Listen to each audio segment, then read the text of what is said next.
اسباب مجدد الفسانی رحمت اللہ علیہ نے جب دیکھے تو انہوں نے مسلمانوں کو داخلی خلفشار سے بچانے کے لیے اور داخلی طور پر مضبوط کرنے کے لیے ان میں اتباع سنت کا جذبہ پیدا کیا، ان میں اتباع شریعت کا جذبہ پیدا کیا، اور ان کی زندگی کو رسول اللہ صلی اللہ علیہ وسلم کی عظیم سنتوں کے حسین سانچے میں ڈھالنے کا زبردست کارنامہ انہوں نے انجام دیا۔ اور اس کے بعد حضرت شاہ ولی اللہ محدث دہلوی رحمت اللہ علیہ نے جہاں داخلی طور پر مسلمانوں کو تحفظ فراہم کرنے کے لیے اتباع شریعت اور اتباع سنت اور حضور صلی اللہ علیہ وسلم کی زندگی کے ایک ایک لمحے میں پیروی کا درس دیا، وہاں پر جناب نبی کریم حضرت شاہ ولی اللہ محدث دہلوی رحمت اللہ علیہ نے مسلمانوں کو خارجی حملوں سے تحفظ فراہم کرنے کے لیے احمد شاہ ابدالی کو رحمہ اللہ تعالی ان کو خط لکھا، اور احمد شاہ ابدالی نے پھر فوج بھیجی، کمک بھیجی، اور مرہٹے کی جو جنگ، پانی پت کی جو تیسری جنگ ہے، اس میں مرہٹوں کو شکست فاش سے دوچار ہونے کی نوبت آئی۔ اس سے پہلے بادشاہ عالمگیر نے بڑی کوششیں کی، تگدو کی، لیکن اس کے باوجود مرہٹوں کو ناکام وہ نہیں کر سکے، اور 50 سالہ دور حکومت ان کا تھا، لیکن 25 سال تک وہ دہلی تک نہیں آ سکے۔ مرہٹوں کا ایسا بڑا پنجہ مضبوط تھا۔ ہمیں اپنے تاریخ کے بارے میں کوئی علم نہیں ہے، تو مسلمانوں کو داخلی طور پر تحفظ دینے کے لیے، اللہ کی محبت کا مورد بنانے کے لیے، اور دین اور ایمان پر استقامت، دین اور ایمان کے حوالے سے اور اتباع سنت کے حوالے سے استقامت کی راہ پر گامزن کرنے کے لیے ضرورت اس بات کی ہے کہ مسلمان سب سے پہلے اتباع سنت کی راہ پر گامزن ہو، استقامت کی راہ پر گامزن ہو۔ اس کے نتیجے میں ان کے درمیان اتحاد پیدا ہوگا، محبت پیدا ہوگی، داخلی طور پر وہ انتشار سے بچ جائیں گے، اپنا وجود اور اپنی شناخت کھو بیٹھنے سے وہ بچ جائیں گے۔ آج افسوس کی بات یہ ہے کہ ہمیں نظر آتا ہے کہ یہ ایشین کوئی آدمی آ رہا ہے اور جی چاہتا ہے کہ میں سلام کروں، لیکن وہ ایشین مسلمان ہے یا ایشین غیر مسلم ہے؟ کوئی ایک علامت بھی ہمیں سامنے نظر نہیں آتی، کوئی ایک ایسی سنت جناب نبی کریم صلی اللہ علیہ وسلم کی سامنے نظر نہیں آتی جس کے بارے میں، جس کو دیکھ کر میں یقین سے کہہ سکوں کہ یہ واقعی اللہ کا بندہ ہے اور ایک اللہ پر یقین رکھنے والا ہے، توحید کا عقیدہ وہ رکھتا ہے، اور محمد رسول اللہ صلی اللہ علیہ وسلم کا وہ غلام ہے، محمد صلی اللہ علیہ وسلم کا وہ امتی ہے، اور لہٰذا میں اس کو سلام کروں۔ اور سلام کرنے کے لیے کوئی ظاہری شکل میں سر سے لے کر پیر تک ہمیں کوئی ایک علامت بھی نظر نہیں آتی جس سے میں اس کو محمد رسول اللہ صلی اللہ علیہ وسلم کا غلام سمجھ کر، محمد صلی اللہ علیہ وسلم کا امتی سمجھ کر اس کو میں سلام عرض کر سکوں۔ خیال یہ آتا ہے کہ یہ ایسا نہ ہو کہ شاید وہ ایشین غیر مسلم نہ ہو۔ آج ہم نے اپنا وجود کھو دیا، اپنا تشخص مٹا ڈالا، اور اسلامی کلچر، اسلامی تہذیب اور سنت رسول صلی اللہ علیہ وسلم پر عمل پیرا ہونے کے جو تقاضے ہیں، ان تقاضوں کو ہم نے فراموش کر دیا۔ اس کے بجائے حضرات صحابہ کرام رضی اللہ عنہم اجمعین کی زندگیوں کا اگر ہم مطالعہ کریں تو اتباع سنت کے حوالے سے، رسول اللہ صلی اللہ علیہ وسلم کی سنتوں کی پیروی کے حوالے سے زمین اور آسمان کا فرق ہمیں نظر آتا ہے، اور یہ ہمارے لیے لمحہ فکریہ ہے، اور صحابہ کرام کا طرز عمل ہمیں دعوت فکر دیتا ہے کہ ہم اپنا جائزہ لیں اور اپنی زندگیوں کا محاسبہ کریں، اور اس نبی کی جس نبی کی شفاعت کے لیے ہم خواستگار ہیں، جس نبی کی شفاعت اور سفارش کے ہم طلبگار ہیں، اور جس کے مبارک ہاتھوں سے حوض کوثر کا پانی پی کر ہم سائے عرش میں جگہ حاصل کرنے کی کوشش کرتے ہیں اور خواہش رکھتے ہیں اور تمنا رکھتے ہیں، کیا اس نبی کے سراپا کے ساتھ کوئی ہمارا تعلق ہے بھی کہ نہیں؟ گھریلو زندگی میں رسول اللہ صلی اللہ علیہ وسلم کی سنتوں پر عمل پیرا ہے کہ نہیں؟ میں آپ کو صرف ایک مثال دینا چاہتا ہوں، بات واضح ہو جائے گی۔ نجی زندگی میں جن میں کوئی پیسہ بھی خرچ نہیں ہوتا، صرف پانی پینے میں رسول اللہ صلی اللہ علیہ وسلم کی کم از کم 5 سنتیں، صرف پانی پینے میں۔ ایک مثال سے بات سمجھ میں آ جائے گی۔ پانی پینے میں 5 سنتیں۔ سب سے پہلے پانی پینے سے پہلے بسم اللہ الرحمن الرحیم پڑھنا آپ صلی اللہ علیہ وسلم کی سنت ہے۔ یہ وہ باتیں ہیں جن پر آج سے اور ابھی سے ہم عمل پیرا ہو سکتے ہیں۔ سب سے پہلے بسم اللہ الرحمن الرحیم پڑھ کر پانی پینا، یہ رسول اللہ صلی اللہ علیہ وسلم کی سنت ہے۔ دائیں ہاتھ سے گلاس پکڑنا، یہ دوسری سنت ہے۔ اور تیسری سنت کیا ہے؟ بیٹھ کر پانی پینا، یہ رسول اللہ صلی اللہ علیہ وسلم کی سنت ہے۔ کبھی مجبوری کی وجہ سے کھڑے ہو کر بھی آپ نے پانی پیا ہے، اور یہ بات واضح فرمائی ہے کہ مجبوری اگر ہو، بیٹھنے کی جگہ اگر اویلیبل نہ ہو، آسانی سے نہ ملے، یا کیچڑ وغیرہ اگر ہو، بیٹھیں گے تو کپڑا خراب ہو جائے گا، کیچڑ لگ جائے گی، یا کوئی اور دشواری ہے، بیٹھنا آسان نہیں ہے، تو ایسی مجبوری میں کبھی کبھار کھڑے ہو کر پانی پینا جائز ہے، لیکن یہ دائمی سنت نہیں ہے۔ دائمی سنت پانی بیٹھ کر پینا ہے، ہمیشہ کی ایک سنت ہوتی ہے، اور مجبوری کی وجہ سے کبھی کبھار ایک طرز عمل کو مجبوری کی وجہ سے اختیار کر لینا، یہ بامر مجبوری یہ معاملہ سامنے آتا ہے زندگی میں۔ لیکن عام سنت یہ ہے کہ آپ صلی اللہ علیہ وسلم کی سنت یہی ہے کہ بیٹھ کر پانی پیا جائے۔ تو پہلے بسم اللہ الرحمن الرحیم ہم پڑھیں، دائیں ہاتھ سے گلاس پکڑے، یہ دوسری سنت۔ تیسری سنت ہم بیٹھ کر پانی پیے۔ چوتھی سنت یہ ہے کہ ہم 3 سانس میں کم از کم پانی پیے، غٹ غٹ کر کے جو ہے وہ پورا جگ ایک ساتھ نہ پی ڈالے، اور پورا گلاس ایک ساتھ پی نہ ڈالے۔ سائنٹیفکلی بھی یہ نقصان دہ ہے۔ آج سائنس ان حقیقتوں کو تسلیم کرنے پر مجبور ہے کہ جو حقیقتیں 1500 سال پہلے جناب نبی کریم صلی اللہ علیہ وسلم نے ہمارے سامنے بیان فرمائی تھی، اور جن سنتوں پر عمل کرنے کے لیے ہمیں ہدایات سے نوازا تھا، پھر بیٹھ کر پینا، 3 سانس میں پینا، ایک مرتبہ پینے کے بعد گلاس سامنے سے ہٹا لینا، پھر دوسری مرتبہ سانس لینے کے بعد دوسری مرتبہ، پھر تیسری مرتبہ، اس طرح بہت سارے خطرات سے انسان بچ جاتا ہے۔ بچے جو ہے بچ جاتے ہیں، اچانک اچھو لگ جاتا ہے، اور پانی بند ہونے کی وجہ سے ایکسیڈنٹ کا بڑا خطرہ ہے، موت بھی واقع ہو سکتی ہے۔ اتنا خطرناک معاملہ ہے۔ کتنا فائدہ ہے، سائنٹیفکلی کتنے فائدے ہیں جو رسول اللہ صلی اللہ علیہ وسلم کی سنتوں میں پوشیدہ۔ پھر اس کے بعد 3 سانس میں پیے، اور آخر میں الحمدللہ کہیں۔ الحمدللہ پڑھنا، شروع میں بسم اللہ پڑھنا، آخر میں الحمدللہ پڑھنا، 3 سانس میں پینا، بیٹھ کر پینا، اور دائیں ہاتھ سے پکڑ کر پینا۔ یہ جو 5-6 سنتیں ہیں صرف پانی پینے میں، کیا ان سنتوں پر میرا عمل ہے؟ میرے بیوی بچوں کا عمل ہے؟ گھر والوں کا عمل ہے؟ رشتہ داروں کا عمل ہے؟ یہ تو 24 گھنٹے ہر وقت پانی پیے بغیر انسان گزارا نہیں کر سکتا۔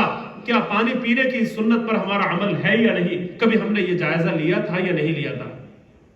صرف باتھ روم اور ٹوائلٹ میں داخل ہونے اور باہر نکلنے میں رسول اللہ صلی اللہ علیہ وسلم کی میں نے شمار کیا تقریباً 8 سنتیں ہیں۔ کیا ان 8 سنتوں کا مطالعہ کبھی کیا؟ روزانہ مجھے ٹوائلٹ جانے کی نوبت آتی ہے، باتھ روم جانے کی ضرورت پیش آتی ہے، واش روم جانے کی نوبت آتی ہے۔ کیا آنے اور جانے، داخل ہونے اور باہر نکلنے میں جو سنتیں ہیں ان پر عمل میرا ہے یا نہیں؟ صرف مسجد میں اگر داخل ہوں تو کئی سنتیں ہیں مسجد میں داخل ہونے کی، اور کئی سنتیں ہیں مسجد سے باہر نکلنے کی۔ مسجد میں جب داخل ہوں تو سب سے پہلے بسم اللہ پڑھنا، پھر اس کے بعد والصلاۃ والسلام علی رسول اللہ پڑھنا، یہ دوسری سنت۔ اور تیسری سنت جو ہے وہ اللہم افتح لی ابواب رحمتک پڑھنا، اور چوتھی سنت یہ ہے کہ دایاں پاؤں پہلے داخل کرنا اور بایاں پاؤں بعد میں داخل کرنا، یہ چوتھی سنت ہے۔ اور 5ویں سنت یہ ہے کہ انسان جب داخل ہو تو یہ سوچے کہ جب تک میں مسجد میں رہوں گا، اعتکاف کی نیت سے میں یہاں پر رہوں گا۔ اور 6ٹھی سنت یہ ہے کہ دنیاوی باتوں سے انسان احتراز کرے، گریز کرے۔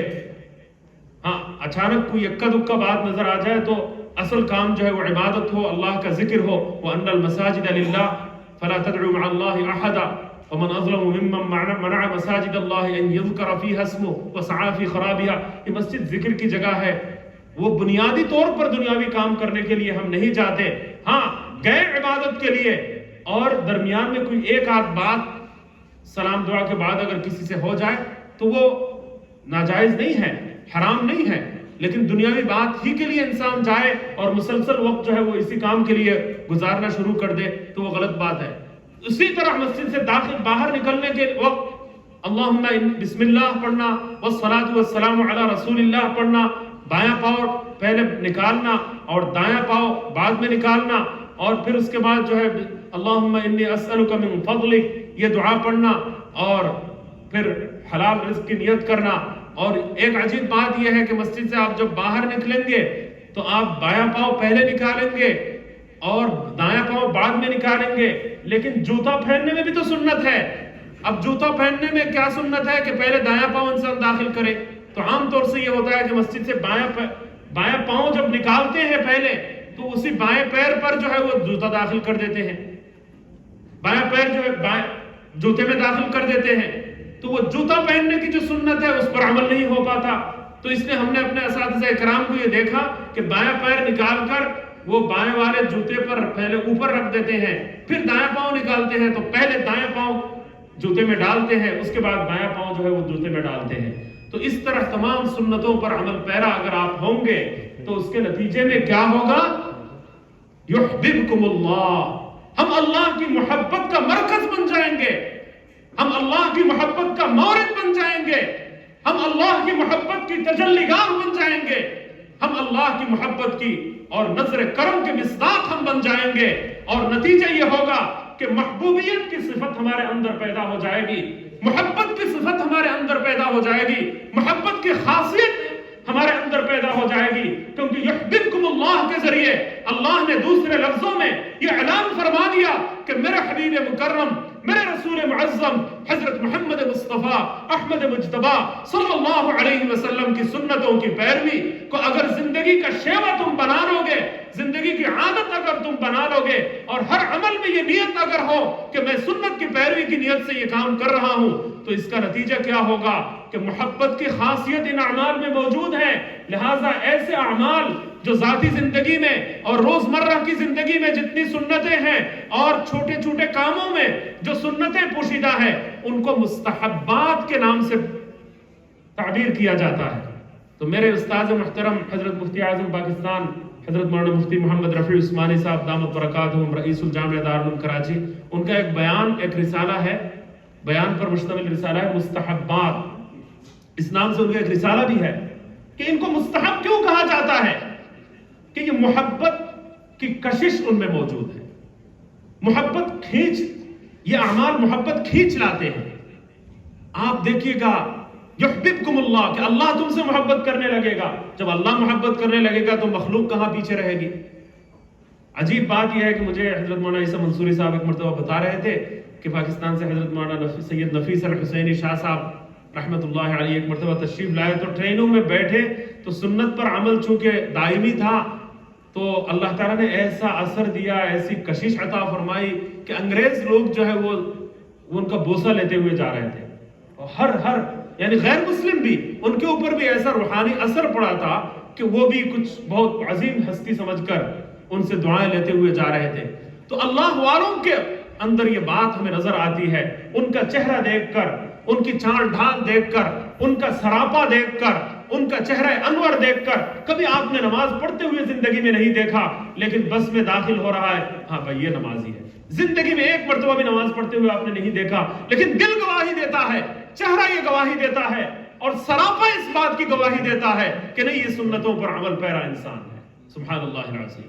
اللہ تعالیٰ ایسا نور عطا فرماتے ہیں، ایسی کشش عطا فرماتے ہیں، محبت کی ایسی خاصیت پیدا فرما دیتے ہیں کہ سبحان اللہ العظیم کہ دنیا میں بھی محبوبیت کی صفت پیدا ہو جاتی ہے، محبت کی خاصیت پیدا ہو جاتی ہے. لہٰذا مخلوق خدا کی محبت کا بھی وہ انسان مرکز بن جاتا ہے اور ایک رعب انسان کے دل میں پیدا ہوتا ہے اور ایک محبت اور احترام اور وقار دل میں پیدا ہوتا ہے. جیسا کہ آپ صلی اللہ علیہ وسلم نے فرمایا کہ میرے اندر کئی صفات ہے, کئی خصوصیت اللہ تعالیٰ نے عطا فرمائی ہے. نصرت بالرعب, اللہ تعالیٰ نے رعب سے میری مدد فرمائی ہے. مجھے جب کوئی دیکھتا ہے تو اس کے دل پر رعب طاری ہو جاتا ہے, ایک دبدبا طاری ہو جاتا ہے. میری راہ پر کوئی مجھے ملنے آئے تو 1 مہینے کے فاصلے پر بھی میرے احترام کی وجہ سے اور میرا ایک رعب ہے, میرا دبدبا ہے جو اس کے دل پر بیٹھ جاتا ہے. تو آج احترام کم کیوں ہے, محبت کم کیوں ہے؟ ہم یہ سمجھتے ہیں کہ سر سے لے کر پیر تک اگر مسنون لباس پہنیں گے اور مسنون شکل صورت اگر ہم اختیار کریں گے اور پردہ اور حجاب کے ساتھ چلیں گے تو کیا ہوگا؟ کوئی نقصان نہیں ہوگا. ہم یہ چند روزہ دنیا کے دوست اور ساتھیوں کے بارے میں سوچتے ہیں کہ بھئی ہم نے اگر مسنون داڑھی رکھ لی تو ہمارے دوست کیا کہیں گے, تم مولوی بن گئے اور تم فلاں بن گئے. کسی ایک شاعر نے کیا خوب کہا تھا, کسی کا آستانہ اونچا ہے کہ اتنا, کسی کا آستانہ اونچا ہے اتنا کہ سر جھک کر بھی اونچا ہی رہے گا. ہنسے جانے سے جب تک تم ڈرو گے زمانہ تم پر ہنستا ہی رہے گا. یہ رسول اللہ صلی اللہ علیہ وسلم کی اتباع سنت کی جو مسند ہے وہ اتنی بلند و بالا ہے کہ وہاں اگر سر جھکا کر بھی اس مسند پر بیٹھ جاؤ تو تم پھر بھی اونچے ہی رہو گے, تمہارا سر پھر بھی بلند رہے گا. وہاں پر سر جھکانے کے باوجود پوری دنیا سے تم بلند و بالا رہو گے, پوری دنیا پر تمہارا رعب ہوگا, تمہارا دبدبا ہوگا اور تمہارا وقار ہوگا, تمہارا اعتبار ہوگا اور تمہیں دیکھ کر دل احترام سے کانپ اٹھے گا. دشمن کے اندام پر تمہاری وجہ سے دشمن کے اندام پر لرزہ طاری ہوگا اور احترام اور محبت کا ایک جذبہ ہوگا. اگر رسول اللہ صلی اللہ علیہ وسلم کی سنتوں پر اگر ہم عمل پیرا ہونے لگے. میں 1-2 مثال صحابہ اکرام کی زندگی سے دینا چاہوں گا, مجھے پتہ نہیں ہے کہ وقت کہاں تک مجھے اجازت دے گا.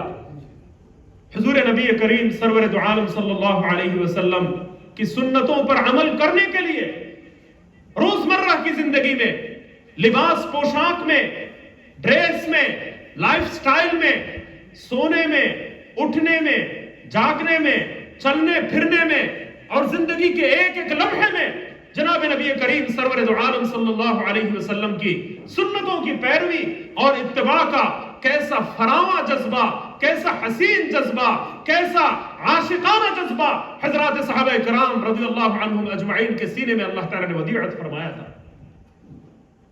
صلح حدیبیہ کا موقع ہے اور حضرت عثمان غنی رضی اللہ تعالی عنہ, عثمان بن عفان رضی اللہ عنہ اسلام کے تیسرا خلیفہ ثالث خلفاء راشدین میں حضور صلی اللہ علیہ وسلم کے دوہرے داماد.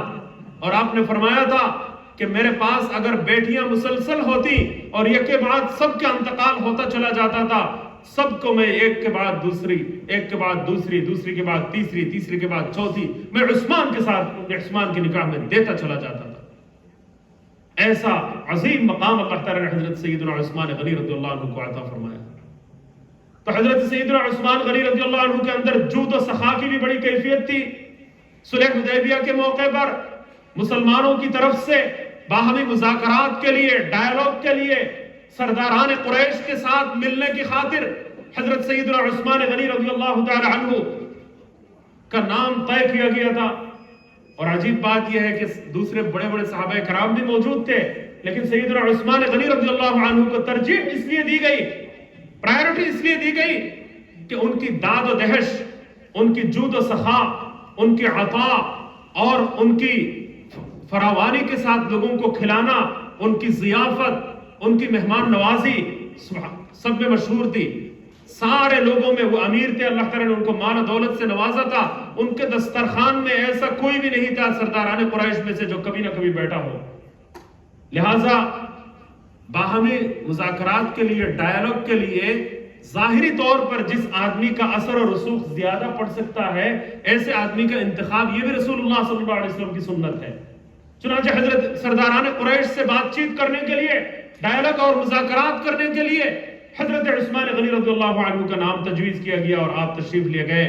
جب آپ جا رہے تھے تو آپ صلی اللہ علیہ وسلم کی ایک سنت یہ ہے کہ زیر جامہ ٹخنوں سے نیچے نہ ہو, ٹخنوں سے اوپر ہو. ما اسفل من الکعبین فی الازار ففی النار, یہ مردوں کے لیے حکم ہے. عورتوں کے لیے تو ٹخنوں ڈھانپتے ہوئے, مکمل پردہ کرتے ہوئے میں چلنا چاہیے. لیکن مردوں کے لیے یہ ہے کہ ٹخنوں نہ ڈھانکیں، ٹخنوں نہ چھپیں، ٹخنوں سے اوپر ہو. تو وہ آدھی پنڈلی تک رسول اللہ صلی اللہ علیہ وسلم کی اصل سنت ہے، لیکن ٹخنوں سے اوپر بھی اگر ہو جائے، یہ جو ہڈی ابری ہوئی ہوتی ہے اس ہڈی سے اوپر اگر آپ کا زیر جامہ ہو جائے تو گناہ نہیں ہوگا، جائز ہے. تو سیدنا حضرت اور سرداران قریش میں تکبر کی علامت یہ تھی کہ بالکل زیر جامہ جو ہے وہ فلور کے ساتھ لگے اور مکمل طور پر زیر جامہ نیچے رہے اور ٹخنوں چھپا رہے، دونوں پیر چھپا رہے. اس طرح جو ہے وہ ان کا تکبر تھا، ان کی بڑائی کا ایک جذبہ تھا، کبر کا ایک جذبہ تھا، کبر کا ایک مظاہرہ تھا، تکبر کا مظاہرہ تھا، فخر و غرور کا ایک انداز تھا. اور اوپر کر لینا اس کو یہ معیوب سمجھتے تھے، شرم کی بات سمجھتے تھے. سیدنا عثمان رضی اللہ عنہ سرداران قریش سے ملنے جا رہے تھے تو کسی نے کہا کہ آج تو ذرا نیچے کر لے.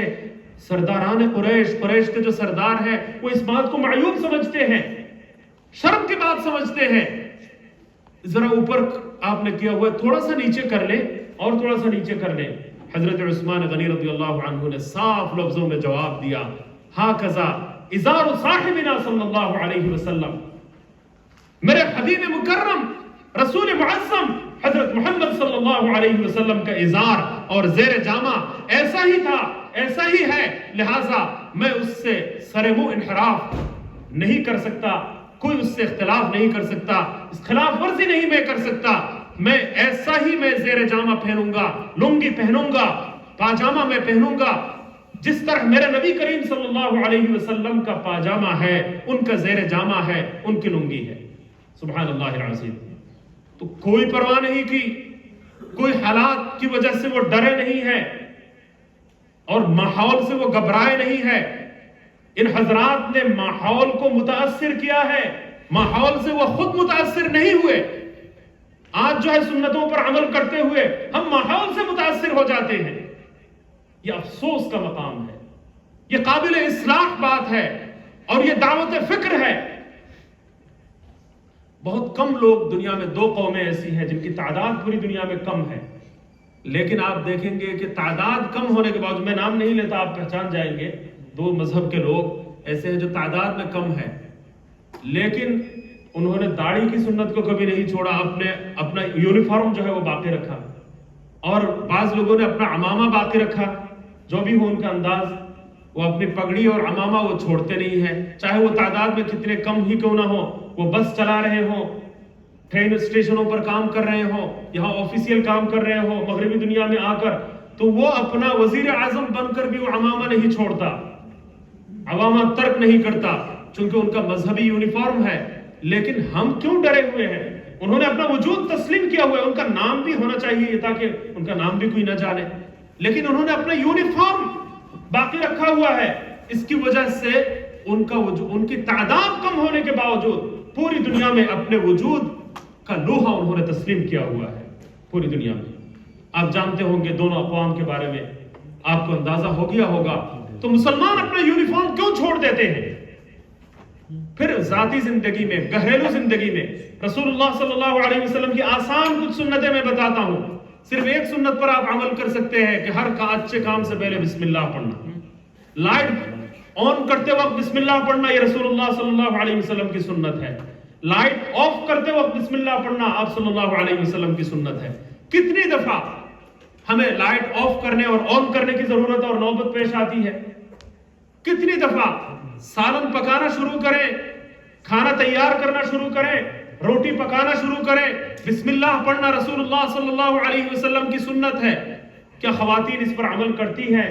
لائٹ آف اور آن کرتے وقت جو ہے ہر مرتبہ بسم اللہ پڑھنے کا معمول ہماری زندگی میں ہے یا نہیں؟ پانی پیتے وقت بسم اللہ ہم پڑھتے ہیں یا نہیں؟ لائٹ آن کرتے وقت بسم اللہ پڑھتے ہیں کہ نہیں؟ لائٹ آف کرتے وقت بسم اللہ پڑھتے ہیں کہ نہیں؟ سالن پکانا جب شروع کرتے ہیں اس وقت بسم اللہ پڑھتے بھی ہیں کہ نہیں؟ ڈھکن لگاتے وقت، ڈھکن رکھتے وقت بھی بسم اللہ پڑھنا سنت ہے اور ڈھکن اتارتے وقت بھی بسم اللہ پڑھنا سنت ہے. کیا ڈھکن رکھتے وقت ہم بسم اللہ پڑھتے ہیں اور ڈھکن اتارتے وقت ہم بسم اللہ پڑھتے بھی ہیں کہ نہیں؟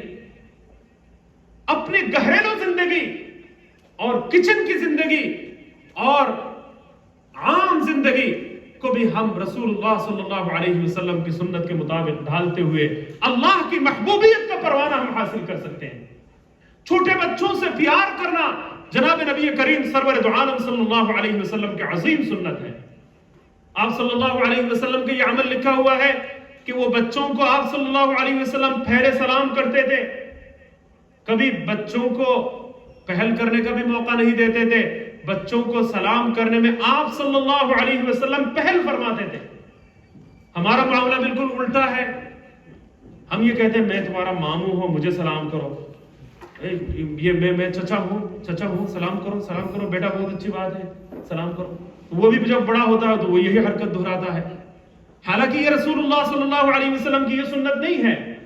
بچوں کو خود سلام فرماتے تھے، خود سلام میں پہل فرماتے تھے، اس سے سلام کی عظیم سنت دلوں میں جاگزی ہو جاتی تھی اور پوری زندگی کے لیے ان کا عمل بن جاتا تھا۔ چند دنوں تک وہ شاید نہ کرے، آپ کریں گے، لیکن اس کے باوجود بھی یہ سمجھے گا کہ ساری زندگی کا سب سے عظیم عمل سلام پھیلانا ہے۔ افشوا السلام، تم سلام کو خوب پھیلاؤ، تو سلام کو خوب پھیلانا اور اٹھتے بیٹھتے چلتے پھرتے ہر نئی ملاقات کے موقع پر سلام کرنا آپ صلی اللہ علیہ وسلم کی عظیم سنت ہے۔ اس سنت پر عمل کرنے کا ایک جذبہ اس کے دل میں پیدا ہوگا، اس کی فطرت میں، اس کی سرشت میں، اس کے مزاج میں اور اس کی طبیعت میں سلام کا ایک جذبہ پیدا ہو جائے گا۔ وہ زندگی بھر سلام کو شیوا اپنائے گا، سلام کو پھیلانے میں اس کی زندگی گزر جائے گی۔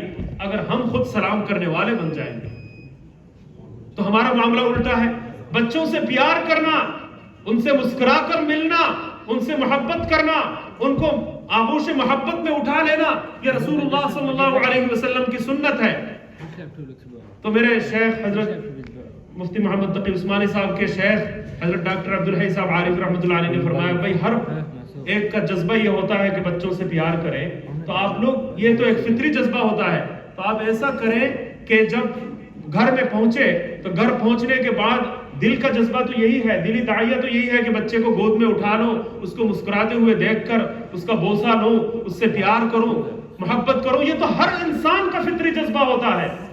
ذرا رک جائیے، اس فطری جذبے کے تحت اس کو نہ اٹھائیں، تھوڑی دیر کے لیے رک جائیں اور تھوڑی دیر خاموش ہو جائیں، 1 سیکنڈ رک جائیے اور اپنی نیت بنا لیں کہ نہیں، میں اپنے صرف فطری جذبے اور فطری خواہش کی بنیاد پر اس بچے سے پیار نہیں کروں گا، اس کو گود میں نہیں اٹھاؤں گا، اس کا بوسہ نہیں لوں گا، میں اس نیت سے اس بچے سے ابھی پیار کروں گا کہ یہ میرے نبی کریم سرور دو عالم صلی اللہ علیہ وسلم کی عظیم سنت ہے، سنت کی پیروی کی نیت سے میں یہ کام کروں گا۔